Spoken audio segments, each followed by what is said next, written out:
Sir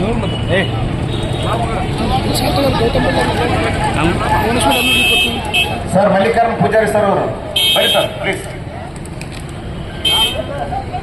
ನಮ್ಮ ಸುರಪುರ ಮಾನಪ್ಪಣ್ಣವರು ದಯಮಾಡಿ ಹಿರಿಯ ಮುಖಂಡರೆಲ್ಲ ಬರೀ ಮಾನವ ಸರಪಳಿ ನಿರ್ಮಾಣ ಮಾಡಿ ಪ್ಲೀಸ್ ಪ್ಲೀಸ್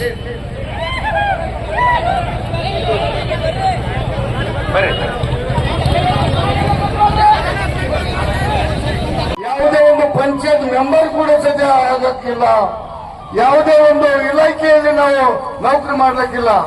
ಆ ಒಂದು ವ್ಯವಸ್ಥೆ ನಾಳೆ 16ನೇ ತಾರೀಕು ಆಗ್ಬಾರ್ದಂತೇಳಿ ನಾವು ಇವತ್ತು ಶಾಂತಿಯುತವಾಗಿ ಇಡೀ 30 ಜಿಲ್ಲೆಗಳಲ್ಲಿ ನಾವು ಇವತ್ತು ಹೋರಾಟ ಮಾಡಿ ನಾಳೆ 16ನೇ ತಾರೀಕು ಬರುವಂತ ವರದಿ ತಿರಸ್ಕರಿಸಬೇಕಂತೇಳಿ ನಾವು ನಮ್ಮ ಬಲಗೈ ಜನಾಂಗ ಮಂತ್ರಿಗಳಿಗೆ ಮತ್ತು ಎಂಎಲ್ಎಗಳಿಗೆ ನಾವು ಎಚ್ಚರಿಕೆ ಕೊಡುತ್ತಾ ಈ ಒಂದು ಪ್ರತಿಭಟನೆಯಲ್ಲಿ ಭಾಗವಹಿಸಿದ ನನ್ನ ತಾಯಂದರಿಗೆ, ಅಕ್ಕ ತಂಗಿಯರಿಗೆ, ಅಣ್ಣ ತಮ್ಮಂದರಿಗೆ ವಂದಿಸಿ ಮಾತು ಮುಗಿಸ್ತೇವೆ. ಜೈ ಭೀಮ್, ಜೈ ಭೀಮ್, ಜೈ ಬಸವ.